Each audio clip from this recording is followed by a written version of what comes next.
It's live 15 seconds. That's good. Leave it. Hi, everybody. Welcome to the Bourbon Basement. If you can't tell, already had some issues. Rye's not going to be with us tonight, so a little sad about that. Program's always better when there's two people here, but I'm glad to be here. Happy Friday to you guys. And it sounds like it's time for a drink, I think. So I'm going to go ahead and pour me a little chicken cock here, because that's what our program's going to be about tonight. So we're going to pour a little bit. If y'all have some chicken cock or something from Bardstown Bourbon, because later in the show you'll know that this is made. Uh-oh. We are really having some issues. Flip it back up. Is it still running? Yeah. What happened? I don't know. Okay. Oh man, when Rye's not here, the whole show falls apart. He'll get tickled at this. He'll give me a hard time about this. So that's unfortunate. If you're out there watching, you know, and you all have a technical son that is very technology orientated, and you are not, then you know kind of what I'm dealing with here and kind of the ragging I'm going to get about this. But tonight, go ahead and pour you a drink. Baby, it did it again. I'm going to walk over there, guys, and see what's going on. So give me just a minute. This needs to be on the air reel, not the main one. Wonder what's happening. I don't know. Maybe we need to do more bloopers in it.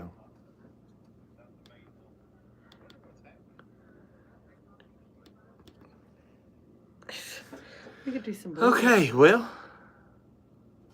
All right. Let's see if it works. It's crooked. He's going to give me heck about that. All right, so if this does work, welcome back to the Bourbon Basement. If it stays horizontal this time, it's still crooked, so Ryan's going to be giving me a hard time for that. But anyway, we're here to enjoy some bourbon tonight.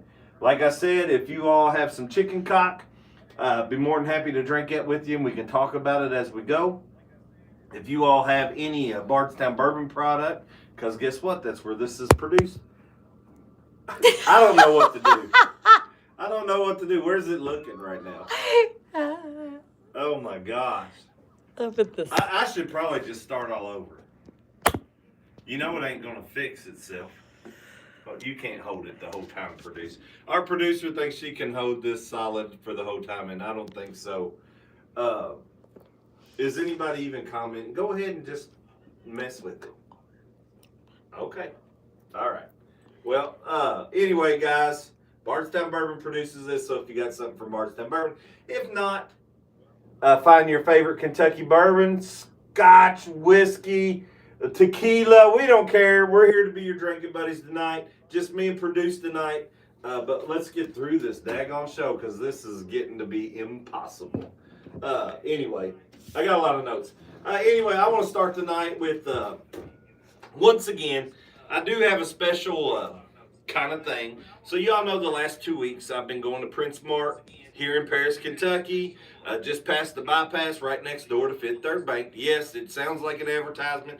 I'm not a paid advertiser for them, but I just want y'all to know where some good products are coming from. They get good bottles in there, and she does good deals on it.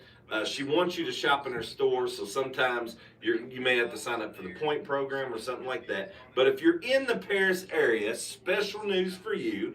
If you ever come down to the Paris area, you can stop in there to Prince Mart.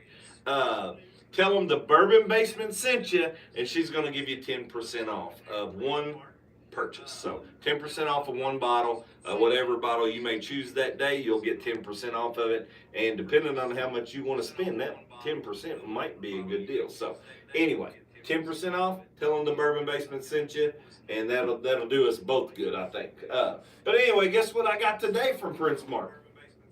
Nobody needs to talk about this one, do we? So Weller, CYPB, got it today at Prince Mart, $99.99. And then I was going to talk about this one, because this one I don't know anything about. Does anybody know anything about this bourbon? I haven't researched it yet. It's just a bourbon, a Kentucky straight bourbon that I don't have here in the Bourbon Basement. It's 5 years old. It's the General Thomas Kentucky bourbon. And the funny thing about this is there's two of them. She has them. So you can get this bottle or the cast strength bottle. But on the back here, you'll see a little thing you can scan. When you scan that, it's got a message from General Thomas himself. So I haven't done that yet, but I'm going to do a show on this. We're going to do that live so we can hear what he says. But anyway, 2 great bottles from Prince Mark here in Paris, Kentucky. So stop in if you're ever this way. Now, this chicken cock also originated here in Paris, Kentucky. And that's why we're going to talk about it today. So I did pour a drink. Happy Friday and cheers, everybody. Man, I wasted a couple of drops right there, but happy Friday and cheers, everybody, because I'm going to drink this as we go. Peter says, happy Friday. Bottle killing of Four Roses Single Barrel Select. Nice. And Peter, you're in Canada there, so you're not getting many more Four Roses delivered right now because of the tariffs. So hopefully that'll be lifted pretty soon and you can get your hands on some more Four Roses and enjoy that, because that single barrel that you got there, that is a good product. I enjoy it very much. I'm going to put that back there. Can you even see the chicken cock on that glass? No. It doesn't matter. All right. James A. Miller. Has anybody ever heard of that guy? He was way back in the 1830s. He was a farmer and distiller. And he was a very young man back in the late 1830s. And the reason I know that is because you'll kind of follow that along with this timeline. But he distilled some whiskey here in America, here in Kentucky. And it became known for its quality and its good taste. And it was called Miller's Old Bourbon. So Miller's Old Bourbon, that was in the late 1830s. He produced that for about 20 years. And then in 1855, he decided to buy a distillery right here in Paris, Kentucky, on Main Street in Paris, Kentucky, East Main Street in Paris, Kentucky. So in 1855, he bought a distillery there, but it wasn't finished. So he had to complete the distillery and finish it. And at that time, the rumor was it cost him $75,000 to complete that distillery. All right, so $75,000 back in the 1930s. Of course, I'm curious, so I looked that up. That is around $3 million. All right, so he had to be a very successful farmer and distiller to be able to purchase a distillery and then finish it for $75,000, around today's $3 million, right? But he did. Now, he gets his distillery here in Paris, Kentucky on East Main Street. He gets it going. And you'll know why I'm continuously telling you that address here in a minute. But he gets that distillery up and running. And then he passes away at the ripe old age of 42. So when I said young man in the early 30s, this is now 1960. And he has passed away at 42. So, or late 30s. So he was anywhere from 16 to 20 in 1935, I'm guessing. That's about how that's going to work. But anyway, it was a very, he passed away, just got his distillery up and running. He was making Miller's Old Bourbon. His name, James A. Miller, again. So there was a guy that worked with him named George White. So after he died, George White purchased the distillery here on East Main Street in Paris, Kentucky. He purchases the distillery, and he starts, and the brand and everything else, and he starts advertising it to honor James A. Miller. He calls his new bourbon J.A. Miller's Chicken Cock.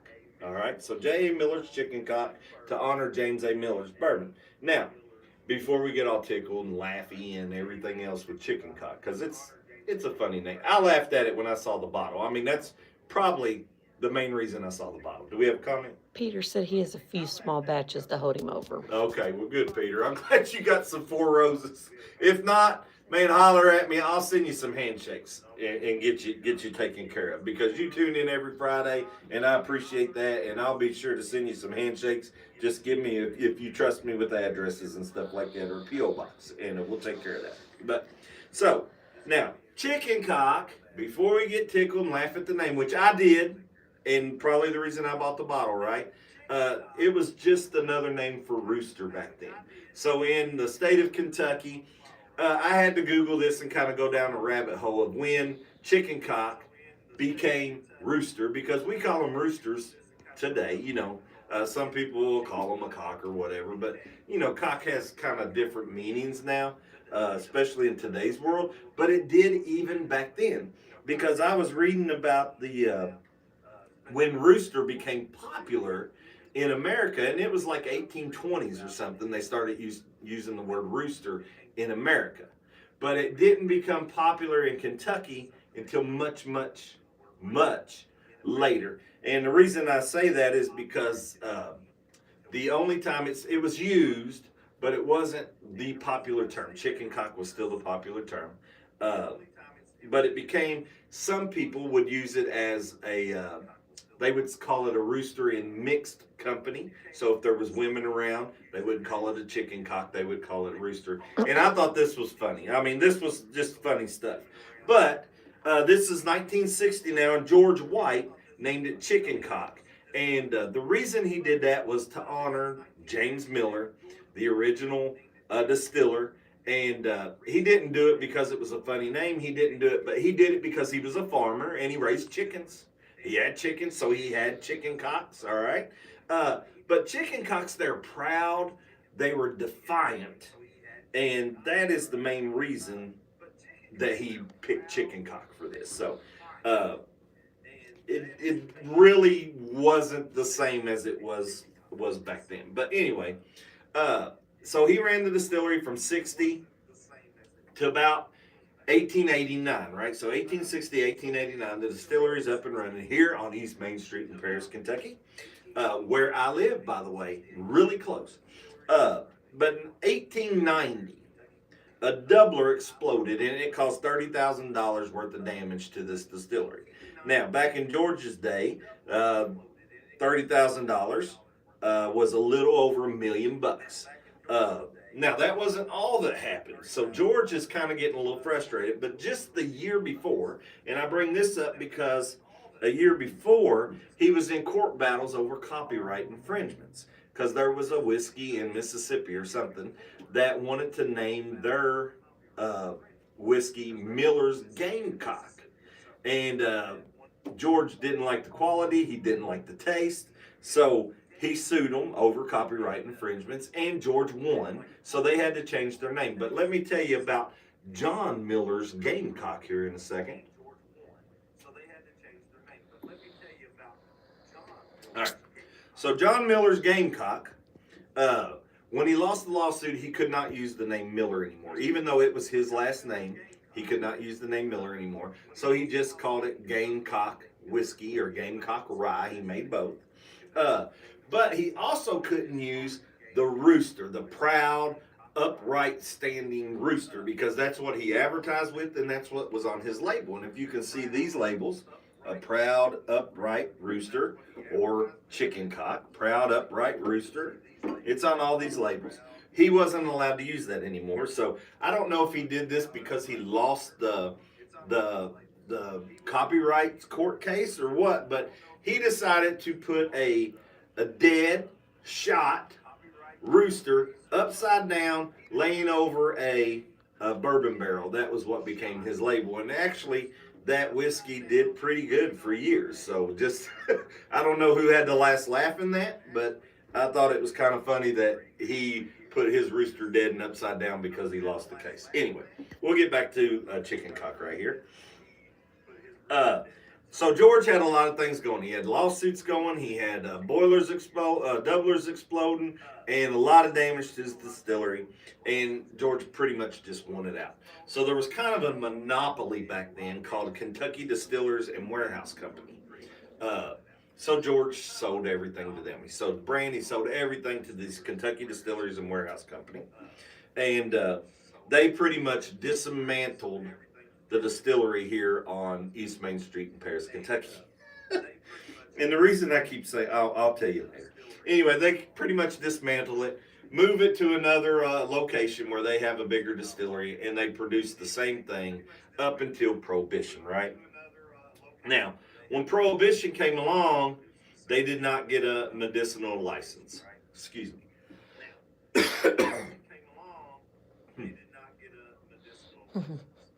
Too much talking, Ryan would say, not enough drinking. All right, so they did not get a medicinal license. They couldn't make bourbon here in the States. So what they do? They moved across the border to Canada. All right. Well, so they were making their whiskey over in Canada, and what did they do? They smuggled the daggone stuff back to America. All right. And when they smuggled it, they put it in tin cans. Now, some of the sources that I found said the tin cans were just for the travel between Canada and the United States, so the bottle didn't break. And others said it was to hide the bottle and like from the law, I guess. So it wouldn't. So either way, it doesn't matter. They put them in tin cans. They moved it to the United States, and a lot of it went to Chicago's Cotton Club, right? I'm sorry, Harlem's Cotton Club. And Harlem's Cotton Club was a big speakeasy back then. And speakeasies back then, they weren't like they were now.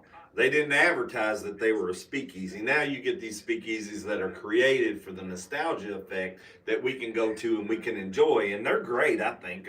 There's what was that hotel there in Louisville that has the hidden speakeasy with the bowling alley and stuff in it? Was that the Omni? It might have been, yes. It was I a think big one. I think it's at the Omni Hotel there in downtown Louisville. If you go there, man, they have a speakeasy in it.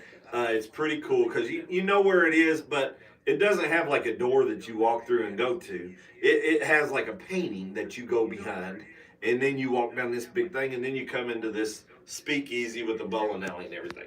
That's kind of what this Harlem Cotton Club was. Wasn't advertised, but everybody knew there was booze there. And that's where a lot of this chicken cock whiskey went, from Canada to there. But they snuck it in tin cans, and now chicken cock today, they still honor those tin cans with some of their products, right? And they're the upper tier products. I do not have any here today because they're pretty daggone expensive bourbons for what you get. You get a kind of a bottle like this with a tin can around it. So it's kind of cool. It would be cool to have. But if you have any of them, that's the Chanticleer bourbon, the Red Stave, the Mizunara finished, and their Cotton Club Rye. That one I can pronounce, the Cotton Club Rye. So all those bourbons come in tin cans. If you want to collect those, that is their collector series. They're hard to find. They're hard to get. But if you do get them, they will have a tin can. So it's kind of cool. And it honors that where they shipped it from Canada. Guys, I'll stop right here and I'm going to tell you a little bit about the bourbon that I'm drinking right now. So what I poured tonight, and since Ryan wasn't here, so this one over here, guys, this is the Chicken Cock Kentucky Straight Whiskey, bourbon whiskey. This is their small batch. It's one of their regular bottles. It's anywhere between 50 and 60. It's 100 proof, $50 and $60. It's 100 proof. I bought this bottle here to do tonight because I thought Ryan was going to be here. Well, he's still on the road. He is traveling home. He's got the lights on in New Jersey. So if you live in New Jersey area, my son was there helping get y'all's lights on. But anyway, this is the one I bought if Ryan was here. But since Ryan is not here, I thought I would go to the Chicken Cock Private Cask. This is a 121 proof. And this one was a store pick from Kroger. Actually, Chris from Kroger picked it. And there's kind of a funny story about that bottle. So I waited all night long out in the cold in January for a bourbon drop that we heard was going to be spectacular. A lot of bottles. Ended up when I got there, there was a lady cutting the line. You all probably heard this story before, but a lady cutting line. It was a big uprising. It was crazy, cops and everything. But anyway, when we finally got into the store, I was 19th, somewhere in the 15 to 20 anyway. I can't remember. But when I got there was like really nothing allocated. So I think they just went over and pulled this one off the shelf and sold it to me for $80. But it's a private cask, 121.4 proof. So that's the bottle I got at that particular Kroger drop, and maybe Chris was there. I don't know. It's his pick. So this is the one we're going to be sampling tonight because I don't start with the low stuff like Ryan says. I usually go to the high stuff. But this one here is a double oak whiskey. I think we did a show on it one time. But it's a whiskey, not a bourbon. So we may not have. We may have just done a short or something and rated it. But it didn't rate as high as I thought it would. And this one here is basically the same thing as this. It's a private cask. But this one is distillery exclusive. So this one we did pick up at the distillery. It ends up being 126.67 when they broke it down. But 126.67. This one is 5 years, 5 months. They give you a lot of information on the back of this one. It's not on any of these others. But I didn't want to open this one because it has the little cute chicken on there, or the chicken cock.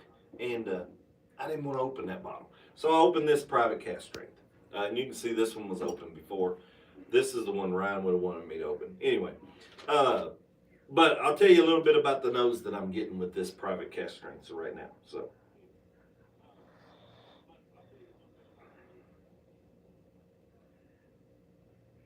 All right, so you got the typical spices in there. There's like those baking spices or whatever, but a lot of vanilla. I'm smelling more vanilla than I am anything.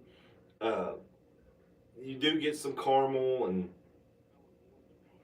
a little bit of oak, but it's kind of a typical bourbon smell. It's not nothing fancy. It's not anything that I would be like, oh my gosh, this is an incredible smell. So it's just an average smell. If I was ranking this and there was a score of 1 to 5, it may be like a 3.5. If it was a score of 1 to 10, it might be like a 6. I don't know. It's just somewhere kind of average. It's just, nothing stands out. No fruits, nothing special. It's just pretty common. But it's pretty good. All right. So, I talked about Prohibition. Okay, so. Peter said he can buy most of the chicken cock products online in Alberta. Oh, yeah. Nice. Have you ever had any, Peter? Have you ever tried any of the chicken cock products? Like I think this one was around 60. That's the cheapest one I've seen. So it's. He said some of them were really expensive. Yes. That's why I don't have any of those tin cans sitting up here. I drink my bourbon, so when I buy it, I have to drink it. I have to justify that price tag. And I don't know with these that I can. Like I said, I was real excited about this one. This one is a double oak. It's aged 8 years in double oak. And I like a double oak because I like that oaky bourbon taste. The cool thing about the bottle is it's different than these other bottles. A little bit different with some spiderweb looking stuff, but it has a little shot glass with it that's made into the bottle. It's a really cool bottle. It's my favorite bottle out of all these up here, but I only gave it a 6.5 on the taste scale, if that tells you anything. And I like double oak bourbon. But anyway, today we're doing the private cask. So we went through Prohibition. We went to Harlem's. It's famous. They said Harlem's famous. I've never heard of it, but Harlem's famous Cotton Club. And they even honor a bourbon that's called the Cotton Club Rye. So it must have been something special. But when Prohibition was over, Kentucky Distilling, you know, America had been without bourbon or whiskey for so long. It was whiskey at that time. They'd been without it for so long. Kentucky Distilling and Warehouse Company, they've been making bourbon in Canada and stuff. They are whiskey in Canada, so they kind of like flooded the market. So when Prohibition was repealed, they kind of flooded the market, put a lot of product out there real fast, trying to make a fast buck. I mean, they may have struggled a lot during Prohibition. I don't know their business plan, but they flooded the market too much. And what it did, so pre-Prohibition, a bottle of this was being sold for $10 to $14. Now that doesn't sound like a lot, but in 1920, and this is ridiculous, inflation is ridiculous. So in 1920, $10 to $14 is anywhere between $190 and $270. So people today, if it was today, you would be paying $190 to $270 for this particular bourbon in 1920, because it was $10 to $14. Well, after Prohibition, they flooded the market. They started putting all these things out there. That same bottle that they were selling for $10 to $14, they were selling for $1.06. Okay, so the $1.06 bourbon, which was still equivalent to about $27 today. So that's still not bottom shelf, but it was still equivalent to $27 today. So when they did that, the brand kind of slowly declined. And in the 1950s, Kentucky Distilling Company, they just discontinued the Chicken Cock brand. So they discontinued it. Well, it sat there until 2011. And in 2011, Matti, M-A-T-T-I, Antilla, A-N-T-T-I-L-A, rediscovered the forgotten label, and then Grain and Barrel Spirits reintroduced the brand to market in 2018.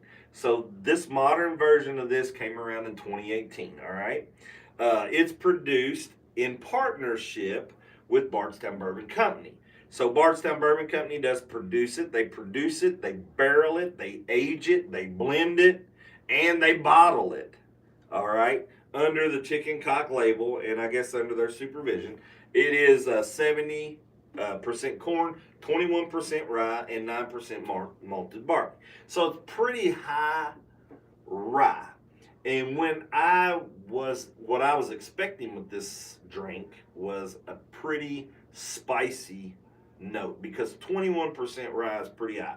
So I was looking around the basement trying to find another high rye bourbon that I could pregame with, and I ended up going with Old Grandad 114. So I pregamed with a glass of Old Grandad 114. It's 27% rye. So I knew I was going to get that rye spice with that. I did. I do enjoy that bourbon. It's a good bourbon. So now I'm sitting here at 21% rye, and this bourbon doesn't seem as spicy to the taste as I would think it should be. So I'm going to say this drink's really, really smooth to be such a high rye, and to be 121.4 proof. So it's 121.4 proof, and it's a high rye, and it's very smooth and mellow to the taste. So it's good that way. Peter said that the Cotton Club 20-year rye, BTAC priced here. BTAC priced? Yes. I'm not sure what that is, Peter. And our producer's looking at me like she doesn't know either. So It's capital B, capital T, capital A, capital C. Oh, BTAC, like Buffalo Trace BTAC. So it's like $1,700. It's almost $2,000, somewhere between. BTAC, Yeah, $1,500 and $2,000. Okay. Yeah, so it's very expensive, and that's the 20-year-old Cotton Club rye. Woo wee! I've never seen one of those here. 500. 500. So our producer and I, when we go out and we travel, like just say we're going to a distillery tour or something, and we go up to New Riff. Well, one time we was just going and looking to see what was around, and we happened upon these little, well, I don't even know what you would call them. The little fairs, or what are they? Little, what do you call those things we go to, like the fall, in the Festivals. fall? Little festivals. Yeah. So we wander on these festivals all the time. And there was one in the New Era area of Newport. Mm-hmm. Okay. The New Era area of Newport. And it was just a little festival, and we walked through down there, and of course I've got my kettle corn and my cherry Coke or whatever I'm drinking, you know, and we're walking down through this area, and it's really nice. It's in the Newport area. It's called New Era. It's a little downtown area. They had it all shut down, and they had these booths and everything. A lot of vendors, people selling their clothes, people selling, not like stuff they make. It's like honey and stuff that they make, but it kind of like a peddler's mall, but out in the open, I guess, if you would go there. Because there was some antiques, but But anyway, we're going through there, and I happen upon my wife's in a trailer that's selling like some vintage clothing, or I'm sorry, my producer. Oops. The chicken cock's out of the bag, I guess, on that one. Anyway, my producer, she's in a trailer trying on some vintage clothing or something, and I'm sitting outside waiting. Well, I look over and I see chicken cock on this building, and I'm like, what is this? So I think it's just like a gift shop or something. I know that that's not where the distillery is. I know they don't have a distillery. So I walk in there, and it is a gift shop, and it's got all the chicken cock stuff in there. And then there's in the back there's a bar, and we sat around the bar. We actually had a tasting that day, and we tasted the red stave and the chantilly. What was the other one? I did 4 of them, and I did all the ones that I knew I probably couldn't afford to buy. But the Chanticleer, the Red Stave, and the Muzanara, they didn't have the Cotton Club Rye. And then I tried, and maybe this one, the one I ended up buying, tried it there, and they were okay. But they weren't $250 okay, I didn't think. And that's what they were kind of going for. Those other ones in the tin can, they were going for that. This one didn't come in a tin can. It did come with a chicken cock on top, though, which is kind of cool. I think we were in Louisville, and we were in the Nulu area. Yes, Okay, it's so my producer corrected me. We were in the Nulu area of Louisville, and there's a chicken cock in this little downtown area. You go in there, it's got the gift shop with some shirts and some cool stuff. I think I got this glass there. Then you walk into the back and there's a bar. But what's cool about it, of course, I guess they advertise it. At night or whenever, we was there in the afternoon, so we didn't get to go. But there's some bookshelves. The bookshelves open. You go downstairs to their basement, and it's a speakeasy. So we didn't get to see that, but we heard it was really cool. So that's in the Nulu area, chicken cock in the Nulu area, if you're over in that way. Gene Boy said Happy Friday from Cynthiana City. Happy Friday. Not only from Cynthiana, but probably from Fazoli's. I hope the lasagna and the pizza. Leono's. I hope the lasagna and pizza is really good there. It's a birthday party celebration. All right, so I did tell you all that this was made 70 corn, 21 rye, 9 malted barley, and why I did my pregame. Now, their bottles, they pay homage to those smuggling days. So they do bottle some with tin cans. The other ones, this is, I guess they say this is kind of what it looked like back in the 30s or 20s and 30s when they were smuggling bourbon across the line. And of course, it has the chicken on it, but it's kind of a honeycomb around the bottle. It's like a honeycomb pressed in the glass. And I was kind of wondering why honeycomb. And then I realized, and then later confirmed in my research, that it's not honeycomb, it's chicken wire. So it's like you have a chicken coop and the wires on there. So it's kind of a cool bottle. It's even cooler when you have the little shot glass on it. And this one's got like spider webs or something on it. It's kind of cool. But when you have the chicken cock itself. But enough about that. Now, does anybody notice the brick? Has anybody noticed the brick? It's weird, right? All right.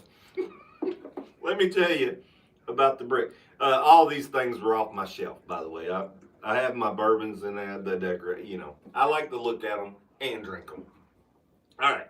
So let me tell you about this brick. So I kept telling you the address was East Main Street, Paris, Kentucky, right? Well, I live just off East Main Street in Paris, Kentucky. And until about a month ago, I didn't even know what this was. So about a block away from me, not even a city block, there's a Dollar General store. And next to the Dollar General store, there is a old warehouse, I think, that's been converted into apartments.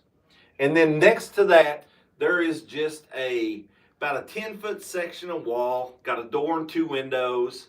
It's crumbling down. There's no upper floor. There's no inner floor. It's just like a facade with an edge and an edge bricks are falling off of it and everything else. That has been there, and that way there's trees growing in it. There's stuff all over it. It's been that way since I was a kid. It's been that way as long as I can remember. Never knew what that building was.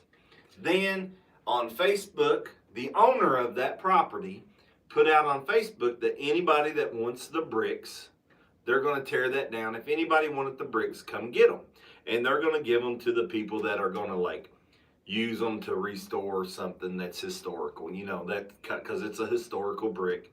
But I found out through that Facebook post that is the East Main Street. That is the original Chicken Cock Distillery. So right down the road from me, a facade, and it's really cool. I wanted to tell you all about this. So I went and I got a brick from the original Chicken Cock Distillery, and it's going to be on my Chicken Cock shelf. Even when these bottles are empty, it'll sit right there with them as a decoration, just in honor of Chicken Cock and the history of bourbon, because that's what I like the most about bourbon. That's what makes bourbon delicious to me, I think, is knowing a little bit about the history. But if you go to the Chicken Cock page, so once you get off here, don't leave me right now.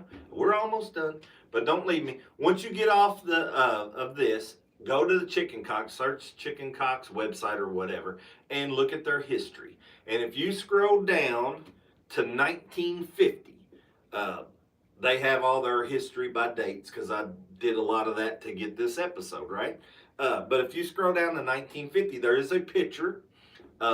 It's some old brick, a red door, some trees and stuff going through it. That is the picture of the distillery that is right there on East Main Street in Paris, Kentucky. So you'll get to look at a little bit about what it gets now.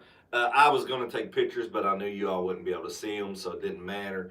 But it's more than what they show, but you'll kind of get an idea of the shape that it's in now. And it's been that way for 52 years, because it's been that way all my life that I remember. When did they build that? That distillery was built in 56, so 55 to it opened in 56. They were building it. James Miller bought it in 55, finished it, and it was opened in 56. So that tells you about how old all this stuff was. Now, these bricks and stuff, I can't swear that they're original bricks to that, but I know when it blew up, they left, and it's been that way ever since. I can say that. So let's get to some tasting notes. I know everybody wants to know what this tastes like, and of course my taste is different than your taste. So what's going on? My producer's laughing. Ivy says, "Love me some chicken coke." Think you mean some chicken cock? Who was that? Ivy. Oh, all right. So we had a comment, and autocorrect, I think, got her. Maybe. Love me some chicken coke instead of some chicken cock. But that's okay. And that's okay. So we understand that. I sent a message the other day, and She put autocorrect got sorry. me. So. We love you. We love you. We understand because it's you. All right. So I've been sipping on this a little while, and I can tell you about some of the things I get. And one of the things I noticed first, so that rye spice is very mild. I'm really surprised about that 21% rye and not having a lot of that rye spice.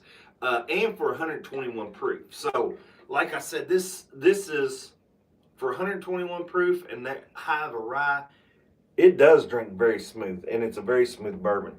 But the first thing that jumps out to me is that cinnamon. And if you all watched any of our episodes, especially some of the earlier ones, me and cinnamon, we don't get along well. I like cinnamon, but if there is a cinnamon candle burning, sometimes it gets like caught in my throat and gags the crap out of me. And some of these bourbons that are so cinnamon forward, I will cough and cough and cough, and I just can't handle that dominating cinnamon presence. Was Now, your ears burning yesterday because we was talking about you? so I got talked about, was it the candles? Okay. So our producer loves cinnamon candles, and I can't handle them in the house. So does your mother-in-law. And my mother-in-law, and I can't handle them. It just like gets stuck right here, and I want to talk like this and cough all the time. But anyway, so any of these bourbons that I come by, and the one that jumps to mind because it was the most cinnamon bourbon I've ever tasted was the Peerless Double Oak. Uh, it was very cinnamon forward. Anyway, if you watch that episode, you'll understand how I felt. I would put a laughy face. Laughy face. All Yes. right. Well, I get a cinnamon note on this one, but it blends well. It's not overwhelming, but that is the first note that jumps out to me.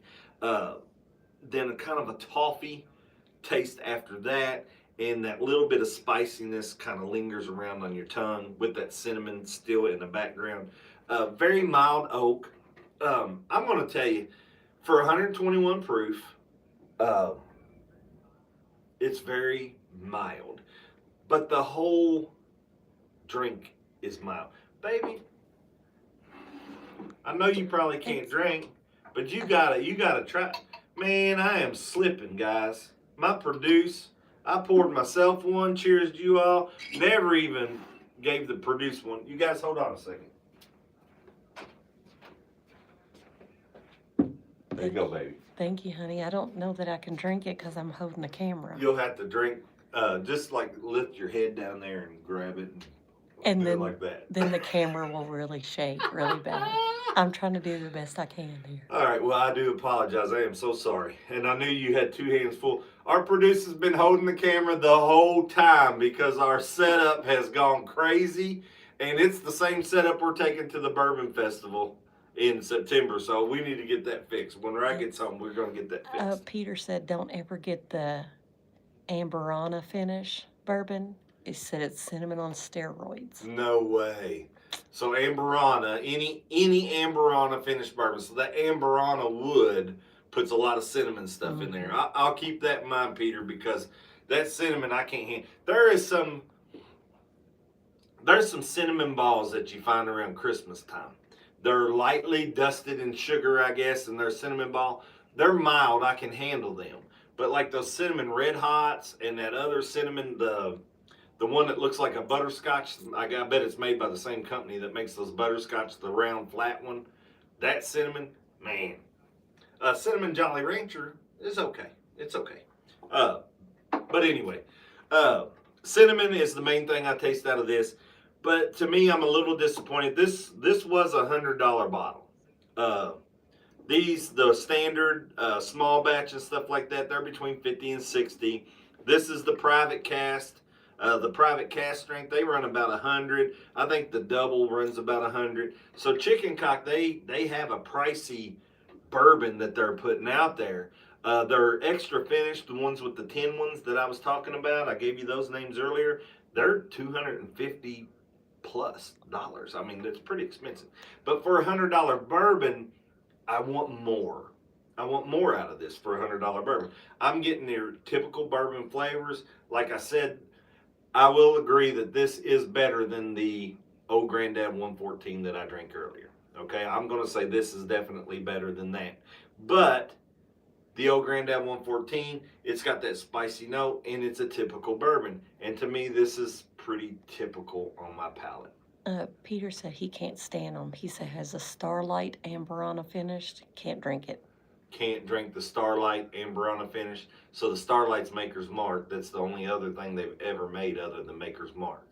And then they finished it in Amberana cask, and it's just too cinnamony. He said he can't drink it. Well, the Peerless Double Oak, very cinnamon forward as well. So if you ever see that one, Peter, you might want to stay away from it too.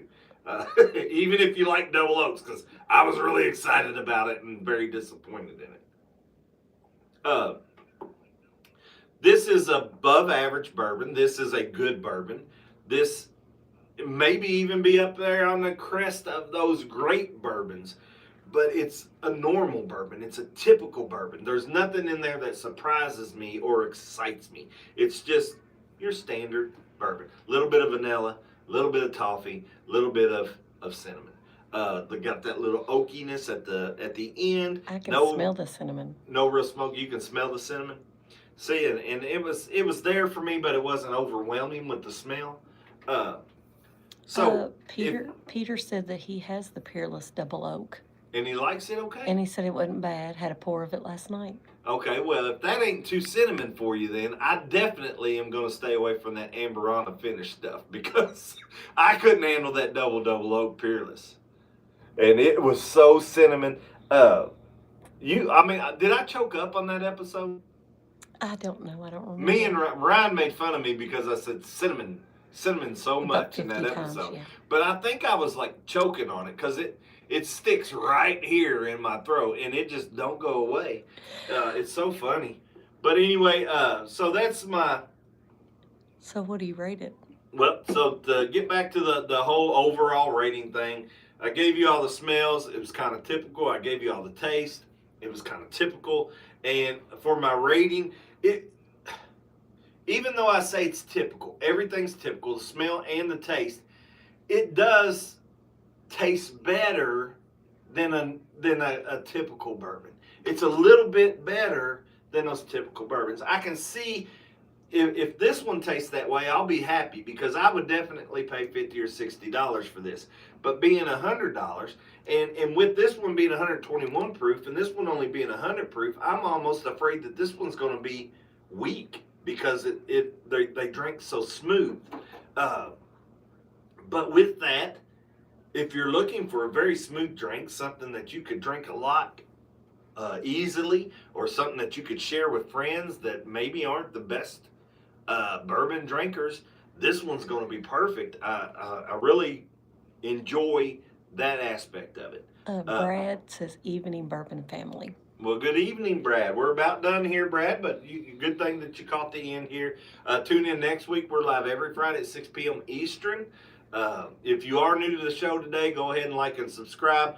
But the chicken cock here, this is the cast strength, private cast chicken cock, Kentucky straight bourbon, 121.4 proof. I'm going to give it a 7.2. So 7.2, that's not a bad rating. That means it is a good bourbon. It just don't make my 8 and above shelf. Maybe another night, maybe another time that I think, man, this is better than I gave it credit for. I don't know. Maybe I say, man, this ain't as good as I gave it credit for. But that's the way it is tonight. So 7.2. I'm the only one with the rating tonight. We don't have a co-host. Sorry about that. I'll make sure to get a co-host next week for sure. Well, if I wasn't holding this, I would drink it. And our producer is actually our camera stand tonight, so she did not get to drink and participate. Are your arms numb yet? Yes, my fingers are very cold and numb. Well, you have done a perfect job. I don't think the camera's moved. It has moved, trust me. Has it? It has. Ryan is going to give us so much hardship for this episode. Anyway, guys, I'm Steve. This is the Bourbon Basement, and I think we're going to get out of here. There's nobody to hug, so I'm just going to say cheers. Thanks for tuning in. Tune in next time. Tell your friends, like and share, and we'll see you next week. So, and why drink alone when you can drink with us? Adios. You're going to have to stop that.